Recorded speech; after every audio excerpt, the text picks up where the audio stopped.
ஆன்மீக நண்பர்கள் அனைவருக்கும் அன்பு கலந்த வணக்கங்கள். இன்றைக்கு நாங்கள் ஆன்மீகம் சம்பந்தமான பதிவில் தோஷங்களின் நீக்கம் அக்னீஸ்வரரை வழிபடலாமா வாங்க. ஒவ்வொரு கோவிலுக்கும் ஏதாவது ஒரு தனி சிறப்பு இருக்கு.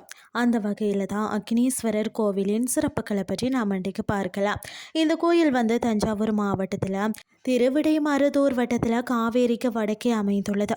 கும்பகோணத்தில் இருந்து சுமார் 16 கிலோமீட்டர் தொலைவில் இந்த கோயில் இருக்கிறது. அதாவது கஞ்சனூர் அக்னீஸ்வரர் கோவில் சைவ சமயத்தில் முக்கியத்துவம் வாய்ந்த ஒரு தலமாகும். இது அப்பர் மற்றும் சுந்தரர் இருவராலும் பாடல் பெற்ற சிவத்தலமாகும். இந்த கோயில் கிழக்கு நோக்கி அமைந்துள்ளது. கோவிலின் ராஜகோபுரம் 3 நிலைகளை கொண்டுள்ளது. அக்னீஸ்வரர் முதன்மை தெய்வம். உண்ணாமலை அம்மன் மற்றது தட்சிணாமூர்த்தி, பிரம்மா, விஷ்ணு, சுப்பிரமணியர், துர்க்கை மற்றது பிற தெய்வங்கள் இந்த கோயிலில் இருக்கிறது.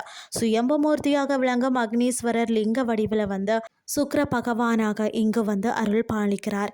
இந்த கோவிலில் பிரதோஷம், சிவராத்திரி, வைகாசி விசாகம், ஆடி அமாவாசை மற்றது தைப்பூசம் போன்ற நாட்களில் சிறப்பு வழிபாடுகள் நடைபெறும்.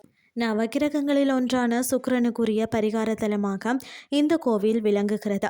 இந்த கோவிலில் உள்ள அக்னீஸ்வரரை வழிபட்டால் தோஷங்கள் நீங்கி நல்வாழ்வு கிடைக்கும் என்பது அனைவரின் நம்பிக்கையாக உள்ளது. பிரம்மதேவர் திருமணம் செய்து கொள்ள விரும்பிய போது சிவபெருமான் இங்கு காட்சி அளித்து தமது திருமண கோலத்தை காட்டி அருளினார் என்று கூறப்படுகிறது. குழந்தை பேறு இல்லாத பெண்கள் உண்ணாமலை அம்மனை வழிபட்டாலே விரைவில் குழந்தை பேறு கிடைக்கும் என்று நம்பப்படுகிறது. அக்னி தேவன் இங்கு தவம் செய்து சிவபெருமானின் அருளை பெற்று தனது சோகை நோயை நீக்கி கொண்டார் என்றும் கூறப்படுகிறது. இன்றைய ஆன்மீகம் சார்ந்த பதிவு உங்களுக்கு பிரயோசனமாக அமைஞ்சிருக்கும்னு சொல்லி நான் நம்புகிறேன். இதே மாதிரி மற்றும் ஒரு ஆன்மீகம் சார்ந்த பதிவோடு உங்களை சந்திக்கிறேன். நன்றி.